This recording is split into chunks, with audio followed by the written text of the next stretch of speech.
ولا يتكلم أحد بموت رسول الله إلا ضربته. جئتك أؤمن بالله وبرسوله وبما جئت به وقد أعذرت إليكم وأعذرتموني.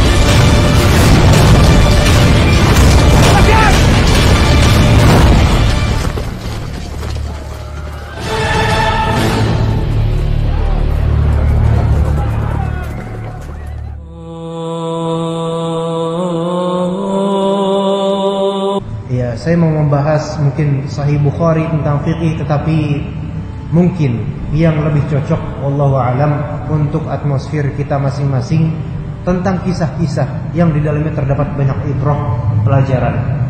Yang tentu saja kisah yang akan kita sampaikan bukan kisah rekaan semata, bukan dongeng buatan semata, melainkan apa yang tertuturkan di kitab Allah dan di sunnah Rasul. Ya, mungkin ada beberapa tambahan dari penyempurnaan cerita para sahabat dan seterusnya. Tapi insya Allah kita akan mulai dari awal era kisah orang-orang zalim, bahwasanya kezaliman pertama kali itu terjadi dilakukan oleh satu makhluk Allah yang bernama iblis. Maka kita akan memulai dari awal, karena ini kajian pertama. Kita mulai tentang kisah iblis, pemimpin bagi orang-orang yang binasa. Na'udzubillah. Kisah iblis selalu menarik, karena iblis bukan dari golongan kita, tetapi bisa jadi na'udzubillah kita terjerumus menjadi golongan iblis. Na'udzubillah. Kalau kita ikuti iblis dari kalangan jin. Dalam kitab ini dituturkan sekian halaman, namun akan kita ringkas. Yang kita minta di sini kepada Allah adalah faedah, bukan sekadar kisah. Karena apalah artinya kita mendengar kisah kalau kita tidak mengambil ibrah dan faedah. Iblis diciptakan oleh siapa? Tentu diciptakan oleh Allah. Dari apa terbuat? Dari api, sebagaimana yang tersebutkan dalam firman Allah Subhanahu wa taala, wal janna khalaqnahu min qablu min naris samum. Dan kami telah menciptakan jin sebelum Adam. Itu faedahnya apa? Jin diciptakan kapan? Ya, sebelum manusia. Jadi usianya iblis dibandingkan usia manusia, ia lebih duluan iblis. Nah, diciptakan dari apa? Diciptakan, Allah Ta'ala menciptakan jin sebelum Adam dari api yang sangat panas. Api yang sangat panas. Jadi asal usulnya jin itu api. Asal usulnya jin api. Dikuatkan oleh sunnah Rasul sallallahu alaihi wasallam. Ya, riwayat Sahih Muslim, dari Sahih Muslim, Rasulullah sallallahu alaihi wasallam bersabda dalam riwayat Aisyah, "Khuliqatil malaikatu min nur wa khuliqatil jannu min marijin min nar wa khuliqa Adamu mimma wusifa lakum." Allah menciptakan para malaikat, malaikat juga makhluk, Pak. Menciptakan para malaikat dari cahaya, dari, kalau bahasa Arabnya, nur. Kalau jin, Allah menciptakan jin min marijin min nar, dari nyala api. Berarti dari nar, beda. Nur, nar. Nur itu cahaya, nar itu api. Bagaimana dengan Nabi Adam? Wa khuliqa Adamu mimma wusifa lakum, dan menciptakan Adam dari apa yang telah disifatkan, dijelaskan kepada kalian. Kita tahu kalau misalnya manusia diciptakan dari tanah dengan proses yang Allah Ta'ala yang maha mengetahuinya. Kita ini sebenarnya, ya, perlu diingat dan selalu diingat, kita ini sebenarnya makhluk paling bagus. Iya, kalau misalnya kita perhatikan surat At-Tin, kita tahu wat-tini waz-zaitun, hafal semua? Hafal insyaallah. Kemudian wa turi sinin, kemudian wa hadzal baladil amin. Kemudian laqad khalaqnal insana fi ahsani taqwim. Kami telah menciptakan manusia dengan sebaik-baik bentuk. Berarti bentuk kita sebenarnya udah baik. Lah kok saya masih jelek, Pak? Lah enggak apa-apa, itu jelek tapi kan bentuknya sempurna. Masih syukur punya tangan, syukur punya mata. Coba kita misalnya bayar, atau ada orang mau bayar kita 2 miliar, tapi asal dengan syarat 2 mata kita dicopot. Pasti nggak mau. Berarti apa yang kita punya itu lebih berharga dari seluruh harta. Dan itu ahsani taqwim, itu udah paling bagus. Itulah yang membuat iblis itu kelak iri nantinya. Kelak iri iblis itu. Nah, udah paling bagus ahsani taqwim, tapi kemudian ada kata thumma. Oh, belum habis nih. Belum selesai babaknya. Allah menciptakan manusia dengan sebaik-baik bentuk. Selesai? Belum. Thumma radadnahu asfala safilin. Kemudian kami akan menjatuhkan, mengembalikan mereka ke manusia, maksudnya ke sedasar-dasarnya dasar. Tapi kemudian apakah sudah selesai? Belum. Ternyata ada pengecualian dari Allah, kecuali orang-orang yang beriman dan beramal soleh. Jadi sebenarnya manusia itu aslinya udah bagus penciptaannya, tapi karena maksiat kemudian ditaruh oleh Allah Ta'ala turun ke bawah. Nah, Nabi Adam alaihissalam dulu gara-gara kena talbisnya iblis, kena tipuannya iblis, akhirnya makan buah yang dilarang oleh Allah Ta'ala. Bahkan mendekati aja nggak boleh, ini malah sampai bisa memakannya.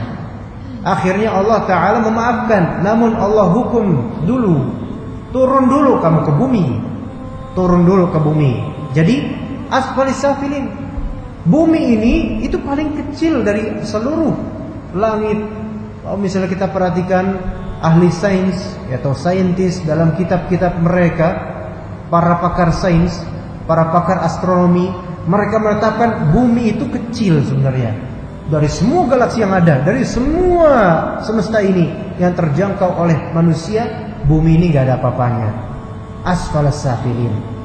Tetapi kalau misalnya di bumi ini kita, kata dalam surat Tin, beramal atau beriman dan beramal soleh, walahum ajrun ghairu mamnun, dapat pahala, ganjaran pahala besar.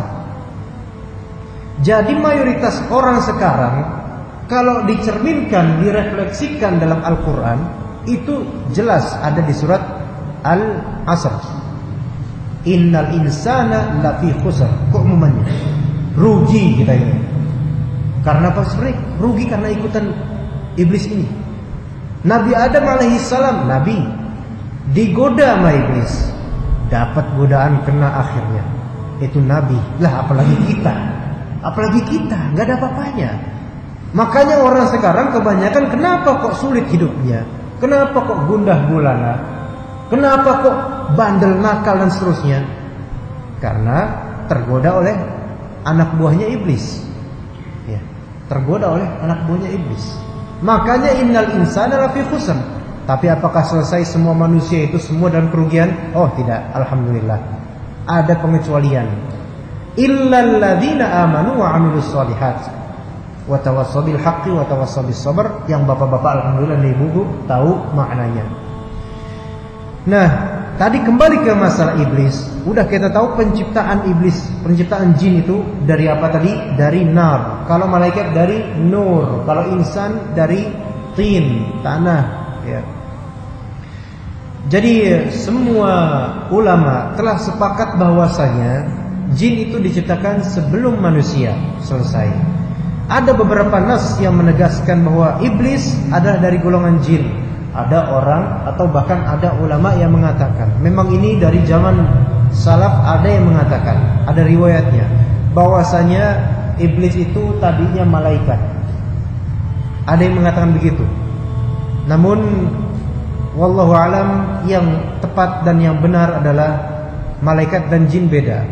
Iblis itu dulunya jin dan sampai sekarang masih berstatus sebagai jin, nggak pernah menjadi malaikat iblis itu. Allah Ta'ala berfirman, illa iblisa kana minal jinni fafasaqa an amri rabbih.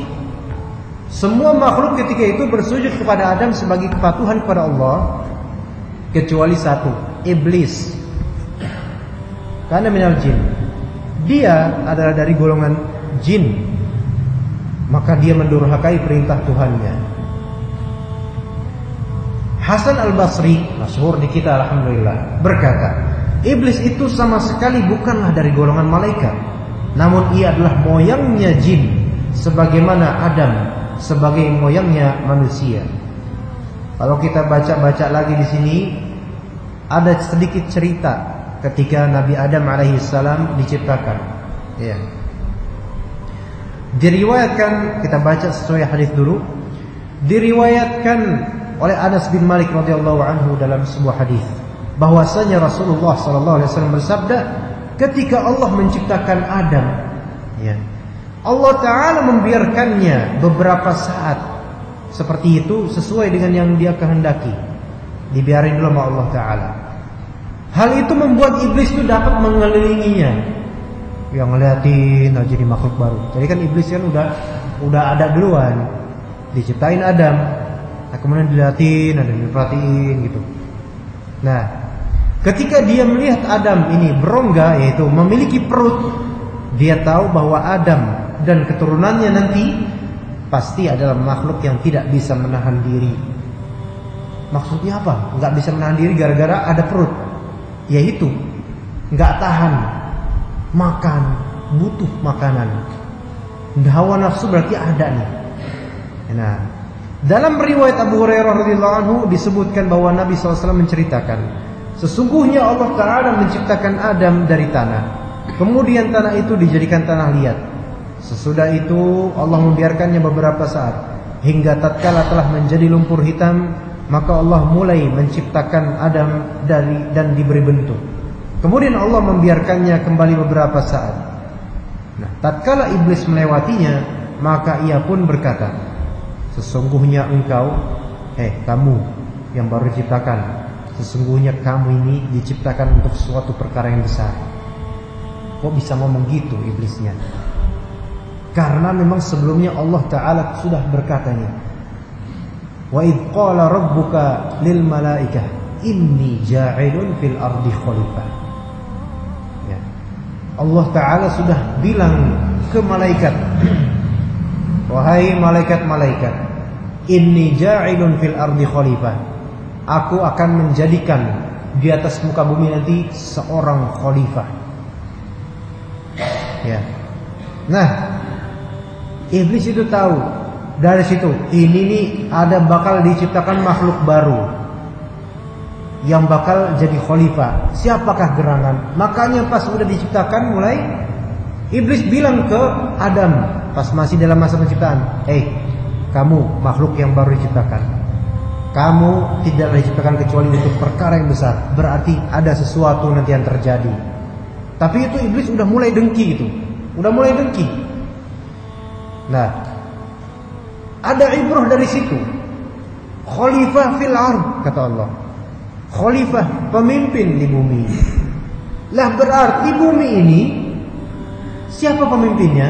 Dia manusia. Allah Ta'ala mengutus para nabi dan rasul sebagai pemimpin di atas muka bumi dari kalangan apa? Apakah ada rasul dari kalangan jin? Enggak ada. Apakah ada nabi dari kalangan jin? Enggak ada. Rasul ataupun nabi hanyalah dari kalangan manusia. Kenapa? Karena manusia Allah nobatkan sebagai khalifah fil ard. Ya makanya kalau misalnya kita mau lewat di tempat-tempat gelap, ya jangan permisi mbah, permisi, enggak usah. Kita khalifahnya, mereka yang minggir, gitu dong. Jangan kebalik, malah kita ketakutan. Permisi mbah, yuk yang penunggu sini. Ntar mbah-mbahnya datang. Nah kalau datang kita yang ketakutan. Perlu diketahui, asalnya jin itu takut sama manusia, tapi sambil ngebaca nih manusia nih. Takut tapi ngebaca, ini orang takut gak sama gua gitu. Kalau misalnya manusia itu ketakutan juga, sama-sama takut lah, aneh ini jadinya. Manusia gigil, jinnya juga gigil lah. Kan gak seru jadinya gitu. Tapi kalau misalnya tahu, wah ini kayak manusia ini lemah nih, hatinya ini cepet takut nih, gua samperin gitu, kayak gitu, jin kayak gitu. Jadi jangan ngerasa pas datang ke tempat-tempat gelap langsung tiba-tiba ketakutan. Ini merinding disco nih, gitu. Merinding ngapain? Merinding segala. Itu justru kalau udah merinding terus nggak dilawan, ya makin ini setannya. Jadi asalnya begitu. Jangan kita malah kita di bumi, kita khalifahnya Pak, kita penguasanya. Kalau mau bikin rumah, ya, bangun rumah, jangan kemudian minta izin dulu. Loh, kok ngapain minta izin? Minta izin sama Pak RT, oke lah. Nah ini minta izin sama jin nggak usah. Kenapa? Kalau minta izin begitu, nanti jinnya kan tahu. Ini kan manusia kok minta izin sama saya? Padahal kan harusnya dialah khalifahnya di sini. Haknya dia juga. Tapi kan kadang-kadang setan itu nipu beberapa orang. Kesurupan. Saya mau terus akan ganggu kalian, soalnya kalian membangun di sini nggak izin sama kami. Nggak usah. Nah, cara izin gimana? Kasih makan buat jin, nggak? Itu tipuan. Hati-hati. Ya. Jadi kita ini, Pak, Bapak dan Ibu semua, khalifah. Maksudnya di sini adalah benar-benar pemimpin di muka bumi ini. Iya. Kemudian kebodohan yang ada pada iblis ketika Nabi kita Adam alaihissalam diciptakan itu adalah iri dulu sebelum tahu hakikatnya. Nah ini perhatikan nih, kalau misal kita ada karakter gini, hati-hati. Jangan sampai ada karakter iblis di hati kita. Kita udah iri dulu, udah sebel dulu sebelum tahu hakikatnya apa. Itu iblis kayak gitu dulu. Melihat Adam, ya, kemudian Allah Ta'ala telah menobatkan dia sebagai khalifah nanti di muka bumi. Tapi hati iblis itu udah gondok duluan, sebel duluan. Kayak apaan sih mau tahu gua gitu kan? Udah sebel duluan dia. Padahal belum tahu kemuliaan Nabi Adam alaihissalam, belum tahu nanti hikmahnya apa, tapi udah menghakimi duluan. Maka dikatakan di sini, ketika iblis melihat Adam berongga memiliki perut, dia tahu bahwa Adam dan anak cucunya kelak adalah makhluk yang tidak bisa menahan diri. Lalu dengan congkaknya iblis pun berkata, seandainya engkau ya Allah. Jadi iblis pun mengakui Rabbnya adalah Allah, tahu. Makanya kalau misalnya orang sekarang nggak ngakuin Rabbnya sebagai Allah, maka iblis lebih pintar dari dia sebenarnya. Seandainya ya Allah engkau beri aku kekuasaan, niscaya aku akan durhaka kepadamu ya Allah. Kayak gitu. Dan ketika Allah meniupkan ruh pada Adam, lalu memerintahkan para malaikat untuk sujud kepadanya, iblis tambah gondok dia. Aduh nih, tambah sebel dia. Maka ia pun enggan bersujud dan bahkan bilang, apa kata iblis? Ana khairun minhu, khalaqtani min nar wa khalaqtahu min tin. Aku lebih baik dari dia. Itu kan, ana khairun minhu. Itu kalimat 3 doang. Ana khairun, ada 4 sih. Ada 4 kata. Ana khairun minhu. Saya lebih baik dari dia. Nah kalau misalnya sekarang di antara kita ada yang merasa lebih selamat di akhirat, hati-hati. Ya, wah saya ini sudah bisa baca kitab ini itu, bapak ini belum.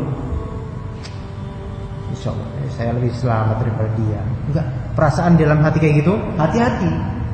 Iblis dan pasukannya dari anak-anaknya yang masih kafir itu akan selalu menghembuskan sikap seperti itu kepada terutama yang udah ngaji, yang udah kenal pengajian, ya, yang udah rutin ngaji, udah merasa orang kayak gini mah selamat dikit aja sudah syukur. Kesombongan.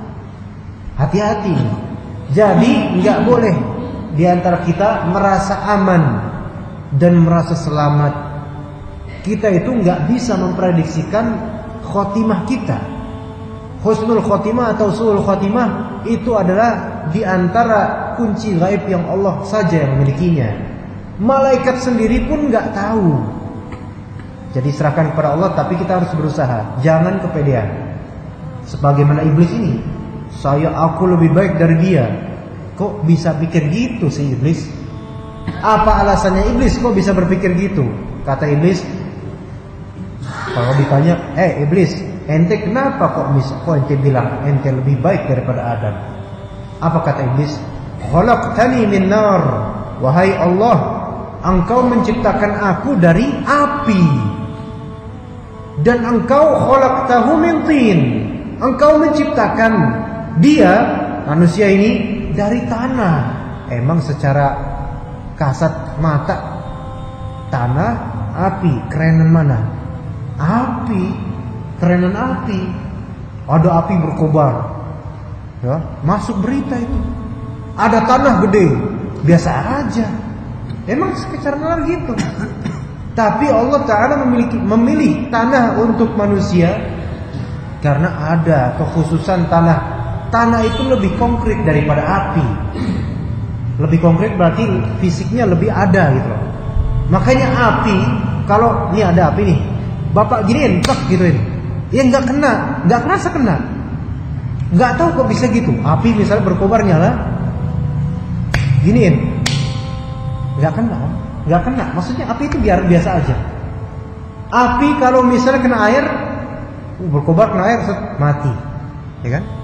Air kalau bapak giniin, kena itu, bukan air, tanah, kena tanah. Tanah kok kena air nggak hilang, berarti sebenarnya itu hakikatnya manusia. Manusia lebih kuat daripada jin sebenarnya. Ya, dan jin-jin yang di sini ya dengerin. Manusia lebih kuat dan kasta asalnya lebih tinggi daripada jin. Makanya Pak, kalau misalnya ada penampakan, ya biasanya kalau penampakan itu bagi orang-orang yang takut biasanya. Penampakan beneran loh ya, bukan pas merem terus ngeliat apa gitu. Enggak, penampakan beneran. Misalnya di depan kita lagi baca buku biasa, ada harum-harum nih, ada yang pakai parfum nih kayaknya. Terus atas ada kuntilanak, kejar itu kuntilanak Pak, kejar aja. Itu kalau udah menampakkan gitu sebenarnya itu dalam kondisi terlemahnya dia Pak. Jin itu, asalnya jin itu nggak mau menampakkan diri. Apalagi kalau misalnya sama orang yang berani, waduh, mikir-mikir juga dia. Ini kalau misalnya jinnya bilang, kalau misalnya saya nampakin diri, energi saya kekuras. Terus abis itu, udah gitu yang saya takut-takutin nggak takut sama saya. Alah, daripada gitu mendingan cari orang yang takut sama saya, gitu kan? Gitu pikirnya. Mereka punya akal juga, makanya mereka diwajibkan ibadah karena punya akal. Nah, makanya Rasulullah SAW waktu itu pernah sampai nangkep salah satu dari anteknya iblis ketika mewujudkan diri di dunia kita. Jadi ibarat begini, alam mereka sama alam kita itu beda Pak, ya kan?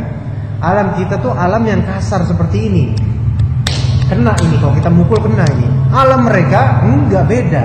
Alam mereka tuh ruh yang hanya Allah yang tahu.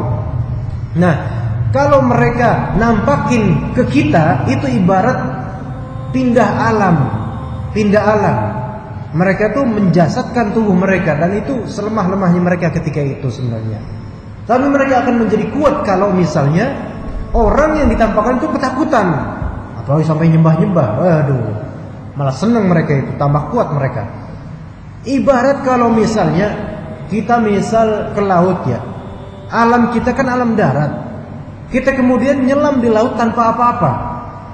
15 menit aja di situ. Coba siapa yang bisa di sini?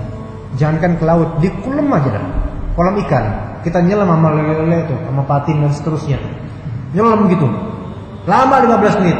Pasti itu kondisi terlemah kita. Seperti itulah mereka kalau misalnya mereka menampilkan diri di hadapan kita. Kecuali kalau di mimpi. Kalau di mimpi lain lagi.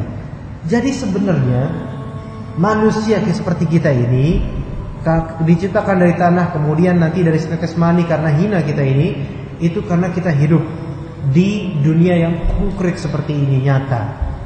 Nah, maka oleh karena itu pelajarannya kita jangan merasa lebih rendah dari jin, kecuali kalau kita maksiat. Maksiat berarti kita sama dengan mengikuti mereka, ya begitu. Pak, ini sampai jam berapa sebenarnya kajiannya Pak?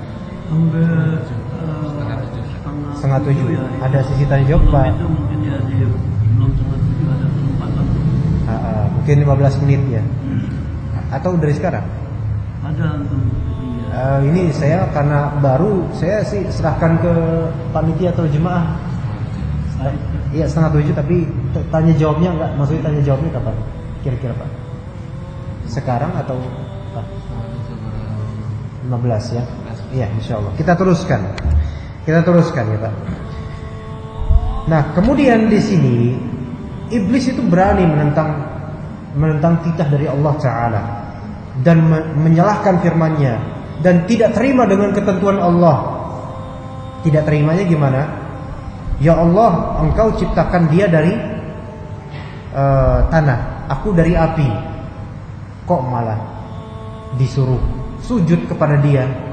Padahal kan aku lebih mulia dari dia.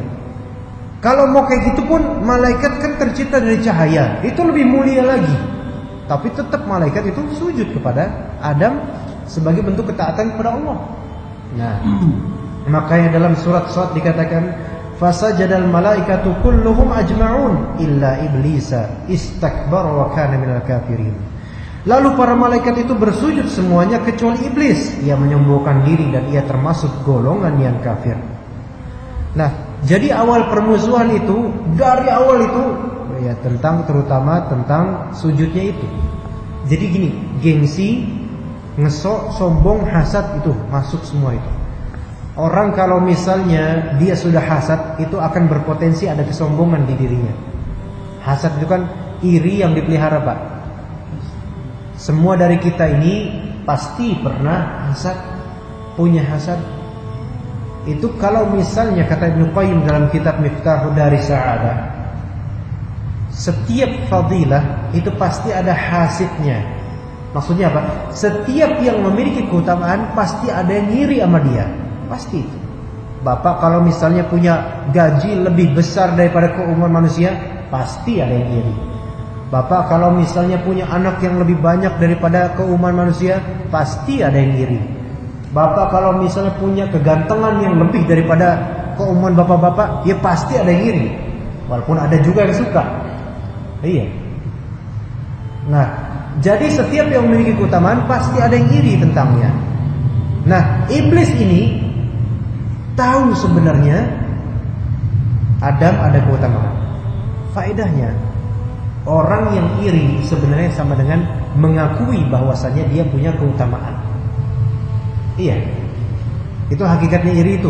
Kenapa dia iri? Ya karena yang diirikan punya keutamaan. Kalau nggak punya keutamaan, ngapain diirikan? Ada orang gila, nggak ada yang iri sama orang gila, karena nggak punya keutamaan. Ada orang kakinya buntung, nauzubillah kakinya buntung dua-duanya. Ih, gue iri banget deh sama dia, nggak bisa jalan kemana-mana. Nggak ada yang kayak gitu. Ya, ada orang matanya habis kecolok.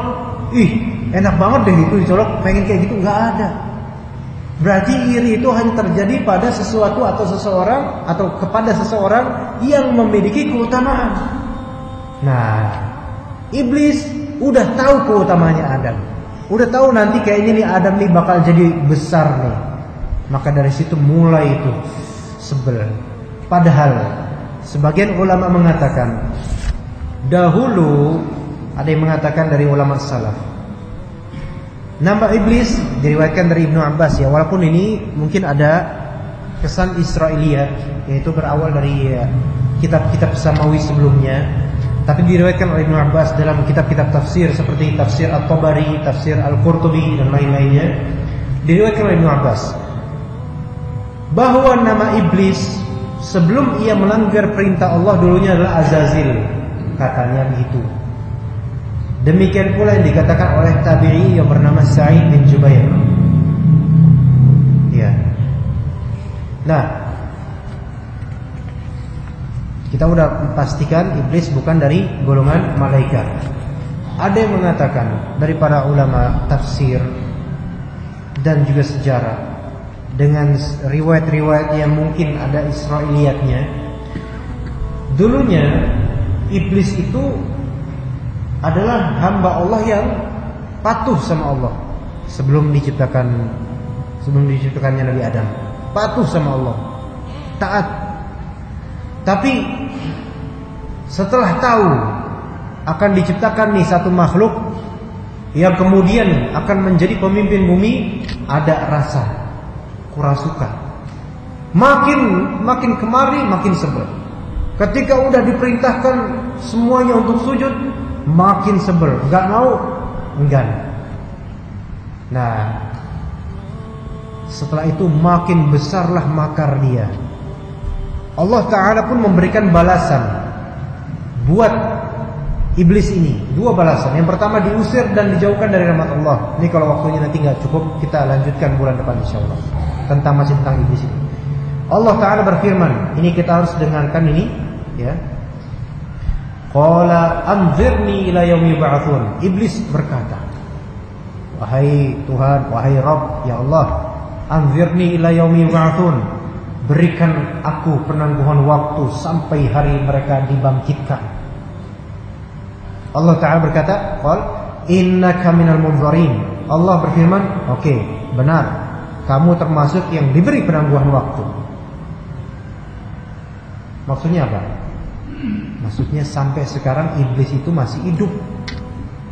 Tapi di mana dia? Ya nggak tahu, saya juga nggak tahu. Tapi kerajaannya di laut. Kerajaan, kata Nabi, kerajaan mereka di laut. Nah, iblis masih hidup. Kalau jin-jin lainnya yang keturunannya yang biasa-biasa, jin-jin biasa, mungkin nggak mati, mungkin mati. Tapi kalau misalnya iblis eksis terus sampai nanti ila yaumi yub'atsun, di hari mereka dibangkitkan sampai kiamat. Itu hikmahnya dari Allah itu untuk apa? Terus untuk menggoda manusia. Untuk apa? Liyabluwakum ayyukum ahsanu amala. Itu untuk menguji kalian, kita semua. Siapa di antara kalian wahai manusia yang terbaik amalannya? Makanya kalau misalnya nanti ada orang kena sihir, ada dari kita kena naudzubillah, moga tidak kena santet, kena sihir, kemudian ada gangguan jin dalam dirinya, itu kadang nggak cukup dengan ruqyah, Pak. Harus apa? Harus taubat, harus kembali ke Allah. Itu ujian semua itu. Sehingga semakin dekat kepada Allah, semakin lepas itu buhul-buhul syaitannya. Ya akhirnya insya Allah kita ke surga, syaitan-syaitannya enggak. Jadi hikmahnya seperti itu. Qala, iblis berkata, fabima aghwaytani la'aq'udanna lahum siratal mustaqim thumma la'atiyannahum min bayni aydihim wa min khalfihim wa an aymanihim wa an shama'ilihim wa la tajidu aktsarahum syakirin. Ini perhatikan baik-baik. Kata iblis ini, janji iblis kepada Allah, sumpahnya kepada Allah di hadapan Allah langsung, karena engkau telah menyesatkan aku, kata iblis itu kepada Allah, karena engkau telah membuat aku sesat, yaitu telah membuat saya sebagai orang yang sesat, pasti aku akan selalu menghalangi manusia dari jalanmu yang lurus sampai kiamat. Kayak gitu tugasnya iblis sampai kiamat, nyesatin manusia dari jalan yang lurus. Kemudian pasti aku akan mendatangi mereka dari mana? Min baini aydihim, dari depan. Kemudian dari mana? Wa min khalfihim, dari belakang. Udah selesai? Belum. Kemudian dari mana? Wa an aymanihim, dari kanan. Udah dari kanan doang? Enggak. Ada lagi. Wa an syama'ilihim, dari sebelah kiri. Jadi dari semua penjuru, iblis dan antek-anteknya itu akan menggoda kita semua menuju jalan yang sesat. Itu. Nah, setiap dari kita nggak boleh ada yang merasa, aneh udah aman, udah ngaji, nggak ada ya setan menggoda, aneh nggak berani. Kata siapa? Justru kalimat itulah yang merupakan salah satu bukti dia tergoda oleh setan, kesombongan, merasa aman. Ya jadi itu tugasnya. Ya jadi jangan heran kalau misalnya bapak-bapak atau ibu-ibu ngelihat ada pocong buat nakut-nakutin manusia, datang pocong di depan, ketakutan orang itu terus hilang, datang belakangnya, ketakutan lagi hilang, datang. Ya emang kayak gitu tugasnya dia. Tetapi mungkin nggak jin itu masuk Islam? Mungkin. Cuman ya nggak usah pikirin itu. Pikirin fokus kita ibadah. Ya. Nah, wala tajidu aktsarahum syakirin. Ya Allah, engkau tidak akan mendapati kebanyakan dari mereka bersyukur. Makanya mayoritas manusia itu kufur nikmat. Iya. Kufur nikmat kita itu. Dikasih enak mata, mulut, bibir, lidah, tangan, kaki, perut, semuanya, sistem tubuh yang luar biasa ini canggihnya, enggak bersyukur kita. Apa kata Allah kemudian? Allah membalas, ukhruj minha madhuman madhura. Keluarlah kamu wahai iblis dari sana, keluar dari surga dalam keadaan terhina dan terusir. Laman tabi'aka minhum la'amla'anna jahannama minkum ajma'in. Sesungguhnya barang siapa di antara mereka ada yang mengikutimu, pasti akan aku isi neraka jahanam dengan kalian semua yang mengikuti. iblis ini. Na'udzubillah. Makanya sampai sekarang jangan ikuti mereka.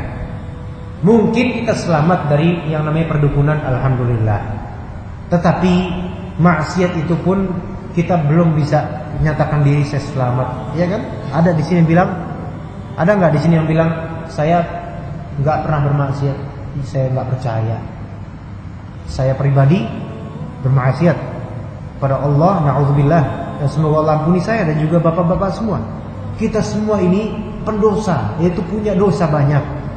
Ada dosa yang kita ketahui, ada dosa yang belum kita ketahui, tapi nggak sadar kita telah melakukannya secara rutin. Nah makanya kita tiap saat, tiap sholat, tiap rakaat kita baca ihdinas siratal mustaqim, supaya jalan kita nggak melengsong, ya, supaya nggak meleng. Ihdinas siratal mustaqim, ya Allah berilah kami petunjuk jalanmu yang lurus. Karena kalau enggak minta sama Allah, siapa lagi yang ngasih? Apakah kita minta sama orang lain jalan yang lurus? Enggak, jalan yang lurus itu yang membentangkannya hanyalah Allah Ta'ala. Yang memberi hidayah hanyalah Allah Ta'ala. Maka mintalah pada Allah, maka Allah pasti akan menjawabnya insyaallah Ta'ala. Baik, mungkin mulai ada sesi tanya jawab, kita bisa silakan bagi bapak-bapak, ibu-ibu juga Pak, tanya jawab ya Pak. Ya, bapak-bapak atau ibu-ibu yang mau bertanya dipersilakan. Silakan. Baik Pak, terima kasih kepada bapak-bapak dan ibu yang ditanyakan. Silakan Pak. Oh iya Pak. Assalamualaikum warahmatullahi wabarakatuh. Waalaikumsalam warahmatullahi wabarakatuh. Tadi sudah dijelaskan oleh guru kita, ustaz kita, Masya Allah. kaitannya dengan iblis dan setan. Kalau kita lihat untuk menangkal atau mengatasi daripada iblis dan setan itu dengan dakwah. Ya. Dengan dakwah, tidak ada dengan yang lain. Kita lihat kenapa ada muadzin itu dikatakan dakwah yang sempurna. Dalam hadis kita sering dengar ulama katakan atau guru kita sampaikan bahwa setelah azan itu dakwah yang sempurna itu iblis dan setan itu lari terbirit-birit sampai terkentut-kentut sekalian.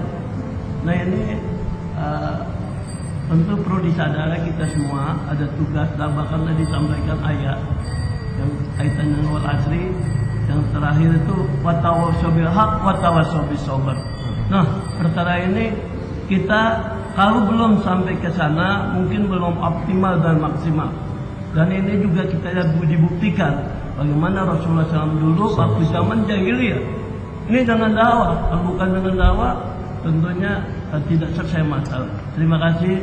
Assalamualaikum warahmatullahi wabarakatuh. Waalaikumsalam. Ya, terima kasih Pak. Alhamdulillah.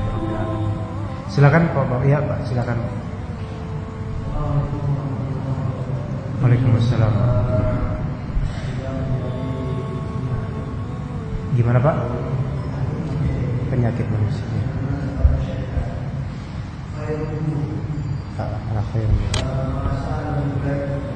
Baik, ini hampir semua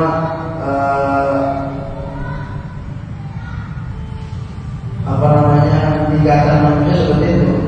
Kadang-kadang dari segi dia ini biasa saja, mungkin dari segi pengetahuan ekonomi biasa saja, itu tetap ada merasa lebih baik daripada orang lain. Sedangkan itulah yang dirumuskan syaitan. Karena syaitan ini tadi sudah sampaikan, beliau ini adalah dulu termasuk yang paling khair, termasuk orang makhluk yang taat kepada Allah, karena Allah Taala belum perintahkan bersujud kepada Adam. Nah, ketika Allah Taala perintahkan sujud, maka perasaan itu datang kepada syaitan, perasaan yang lebih dan lantas ta'zim, hormat, ini bukan masalah sujud menyembah, bukan ta'zim yang saja, menghormati manusia. Nah, biasanya kita itu suka ada perasaan begitu kan, begitu saja. Kadang contoh ketika kita makan, tiba-tiba datang orang di sebelah kita, dia ikut makan, dia mungkin tangannya kumur atau apa, kita merasa, wah dia nggak pantas bukan saya, jijik dan lain-lain. Kadang juga ada beberapa hal kalau kita di rumah tiba-tiba datang orang biasa duduk sebelah kita merasa disandingkan dengan orang seperti itu. Ini merasa saya lupa. Jadi penyakitnya susah akan dihilangkan. Bahkan termasuk orang-orang yang suka bicara di depan, mungkin juga sebagai bersangkutan, mungkin ada yang suka dalam tanda kutip ceramah, suka menulisnya, itu kadang-kadang penyakitnya akan hafif. Itu pasti. Dan kami pernah dengar masalah satu pengalaman yang orang-orang tua kita sampaikan. Itu ada masyayikh, beliau suka memberikan ceramah talbin. Dia kadang-kadang datang sempat takut sombong dan sini. Maka untuk menjalankan itu, beliau ini kalau mau, beliau datangnya asrama santrinya, masuk ke toilet dia pakai kalau untuk wajah dia bersihkan WC. Agar mendatangkan sifat kelembutan dalam hati, sifat yang sombong. Nah, ingin saya tanyakan, nah bagaimana supaya kita tergelincir perkara agar kita menjauhkan rasa kefir yang lebih baik di penyakit yang ada Jazakumullah Pak. Semoga Allah berkati antum dan juga kita semua atas pertanyaan ini. Alhamdulillah, pertanyaan bermanfaat. Jadi gimana? Apa sih triknya, kiat-kiatnya supaya kita terhindar dari penyakit ana khairu minhu ini? Insyaallah jawabannya juga dijawab oleh Imam Al-Ghazali rahimahullah, wafat 505 Hijriah, dalam kitab Bidayatul Hidayah. Dalam kitab tersebut, kalau misalnya memang saya salah dalam mengutipnya, mohon diberitahu. Di antara cara supaya kita tidak sombong, tidak merasa ana khairu minhu, itu adalah ketika kita melihat orang yang lebih muda, ya, kita bilang, Masya Allah anak ini lebih baik. Kenapa? Karena saya lebih panjang usia, berarti saya lebih banyak dosa yang saya lakukan daripada dia. Kalau ketemu dengan orang yang lebih tua, kita bilang, Masya Allah, ini bapak ini lebih baik, ibu ini lebih baik daripada saya. Kenapa? Usia beliau-beliau ini lebih panjang dari saya. Ya mungkin saja kebaikan beliau-beliau itu lebih panjang juga daripada saya yang masih muda ini. Begitu caranya. Jadi cara untuk meminimalisir atau menghilangkan penyakit saya lebih baik itu adalah seperti itu. Berhusnudzon kepada orang-orang, siapa tahu ini bapak ini yang mungkin punya maksiat yang zahir, siapa tahu di balik ini dia juga punya ketaatan yang kita tidak ketahui. Ya, seperti tadi ketemu orang tua, ini bapak ini udah tua, mungkin saja sepanjang hidupnya dia punya amalan yang lebih panjang daripada saya. Ya, anak yang tadi ini, adik-adik kita lebih muda dari kita, adik-adik ini masih polos, belum berdosa seperti saya. Jadi di situ jadi apa? Lembut hatinya, nggak merasa lebih tinggi, nggak merasa lebih banyak amalannya. Dan kita meyakini kita ini makhluk biasa, kita nggak tahu hal-hal gaib, kita hanya melihat sesuatu yang nampak di kita. Sehingga bisa aja di bapak yang di pojok sana itu mungkin tadi malam habis sedekah, mungkin kita nggak tahu. Nah itu berarti husnudzon banyak manusia. Tetapi kalau untuk orang kafir kita bilang ana khairu minka, jelas itu beda kalau orang kafir mah. Tapi kalau orang muslim sama-sama muslim enggak. Kalau orang kafir sama orang kafir kita tampilkan izzah. Ini saya muslim, gitu beda. Iyalah.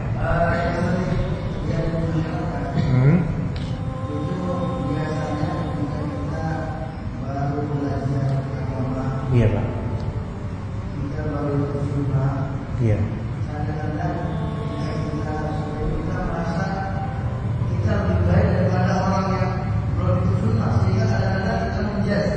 Iya.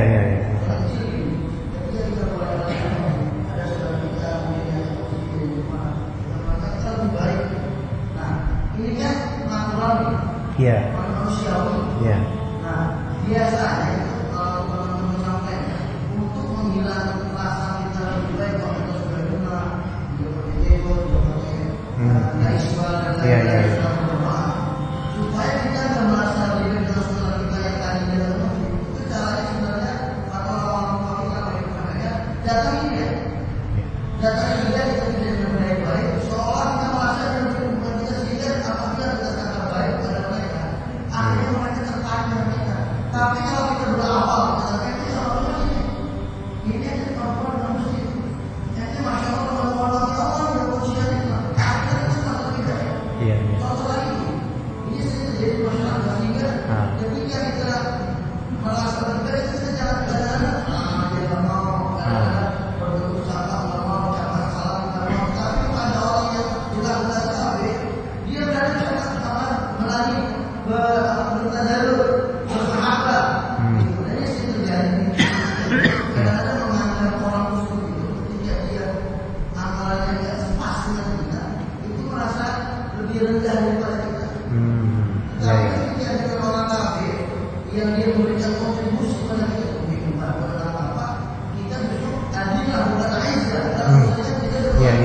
Iya.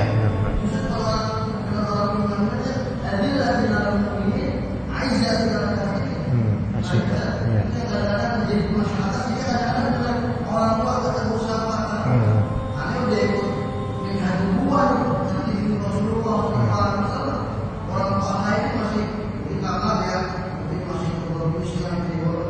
Iya.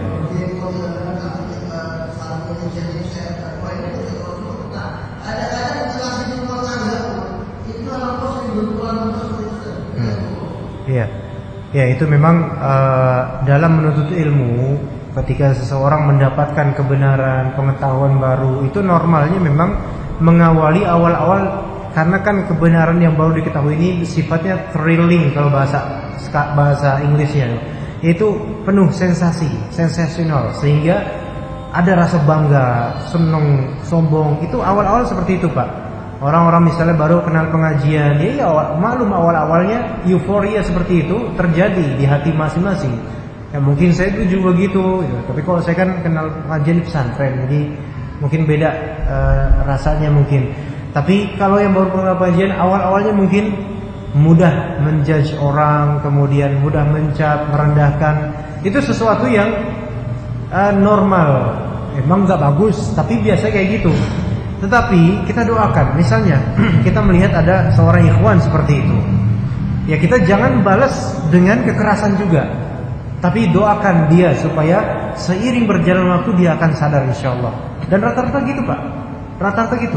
Jadi menuntut ilmu ini dan menggapai manhaj Nabi itu bukan sekadar butuh ilmu saja, tapi butuh pendewasaan dan butuh waktu.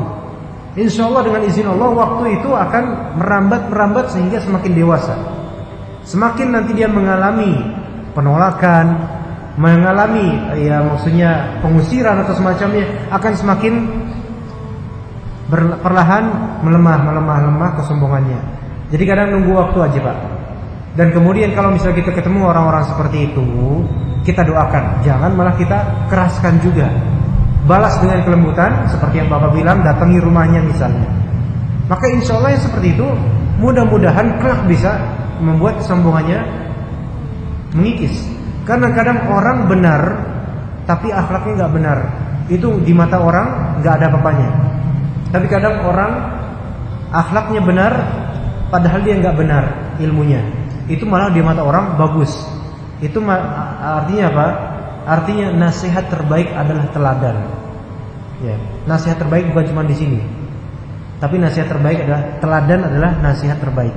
Contoh langsung yang baik konkret dengan akhlak mulia, itulah nasihat terbaik yang kadang lebih dalam daripada sekadar kalimat.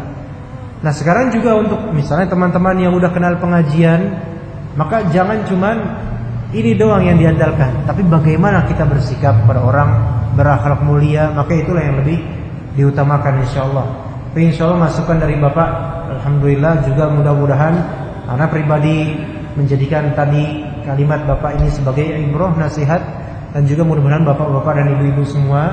Jadi kalau misalnya nanti ketemu dengan orang-orang yang mungkin dirasa oleh kita ini merasa paling benar misal, maka jangan kita balas dengan kekerasan. Maksudnya dengan suudzon yang berlebih, atau dengan kalimat yang juga tak kalah kerasnya, maka kita balas dengan doa.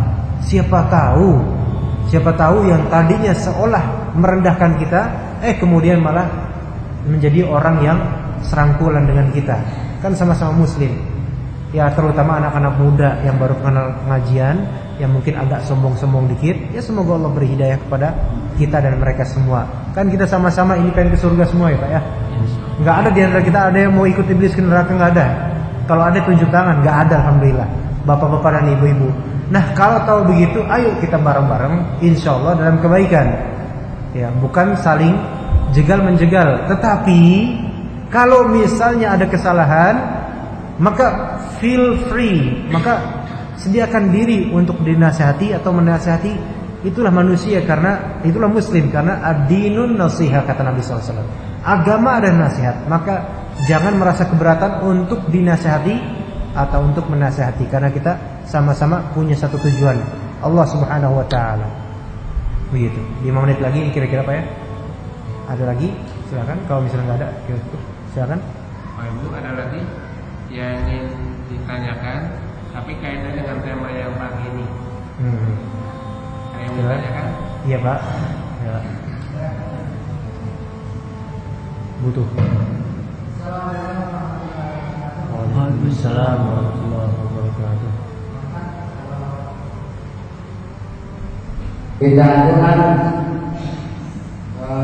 biasanya menganggap orang itu sombong itu kalau merasa dirinya ada kelebihan, lebih kaya, lebih cinta, lebih ganteng dan sebagainya. Nah, saya perhatikan maksudnya ini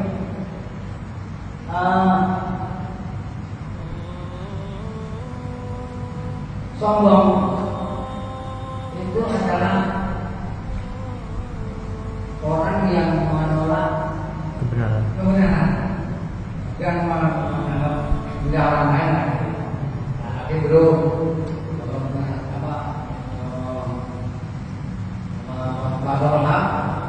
Tunas. Nah, ini banyak termasuk diri saya juga. Kadang-kadang kalau dalamnya itu lebih buat akan ada jika saya muslim saja kadang-kadang saya coba itu sebenarnya yang mendasar supaya gaya awal itu kita nggak ada rasa sombong atau itu memang karena lingkungan atau karena modal-modal. Tadi gimana contohnya Pak? Contohnya gimana? Contohnya kan banyak nih ulama, anak-anak yang alim. Tapi sebenarnya dia mungkin akunya nggak islami gitu kan. Iya, iya. Tapi dia benar benar. Ah. Walaupun dia tak benar.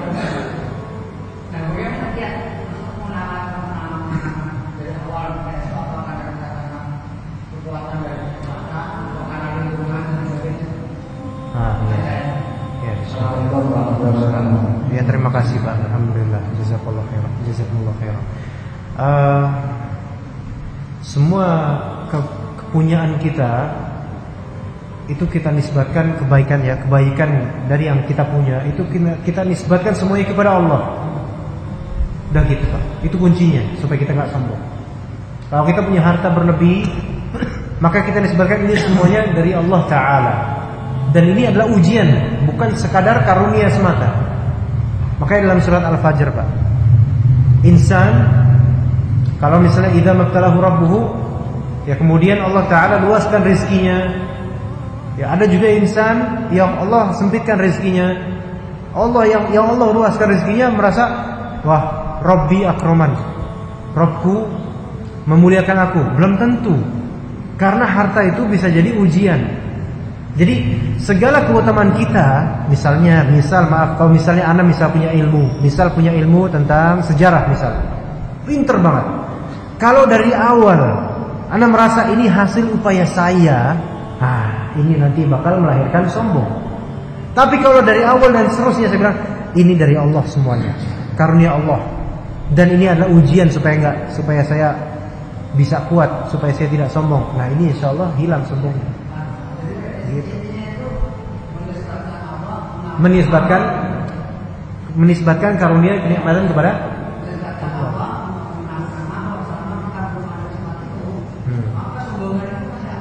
Akan terus ada, akan muncul kalau kita enggak mengawali dengan itu. Iya. Makanya para salaf kita mereka bilang apa yang baik itu dari Allah semata dan apa yang buruk itu dari diri saya atau dari syaitan. Dan itu yang Anda insyaallah katakan juga di sini, apa dari kebaikan apapun yang tadi kita bicarakan, dan semoga semuanya kebaikan itu dari Allah. Bapak-bapak misalnya ibu-ibu bisa mendapatkan faedah dari sini, itu semua karena izin Allah Subhanahu wa taala, bukan karena sekadar usaha kita. Kita hanya usaha biasa, tapi Allah lah yang menentukan bisa atau enggaknya. Gitu. Jadi seperti itu aja Pak ya. Insyaallah kita cukupkan sampai sini Pak ya. Mudah-mudahan cukup sampai sini. Insya Allah kita ketemu lagi, mudah-mudahan bulan depan. Kalaupun tidak, mudah-mudahan di surga Pak ya. Amin, insya Allah ya. Ya, insya Allah sampai sini. Kalau Anda pamit dulu, berarti nanti Bapak mau tutup. Saya tutup sekalian. Iya. Ya, jazakumullah khair atas kehadirannya dan juga perhatiannya. Kita memohon kepada Allah, Rabbana atina fid dunya hasanah wa fil akhirati hasanah wa qina adzabannar. Dan benar kita minta sama Allah, Allahumma arinal haqqo haqqo warzuqna ittiba'ah wa arinal batila batila warzuqna ijtinabah. Di zaman sekarang penuh fitnah seperti ini, kita minta sama Allah kebenaran tampilkan sebagai kebenaran dan kita harus mengikutinya insyaallah taala. Ya, kita tutup dengan doa kafaratul majlis. Subhanakallahumma wa bihamdika asyhadu an la ilaha illa anta astaghfiruka wa atubu ilaik. Wassalamu alaikum warahmatullahi wabarakatuh.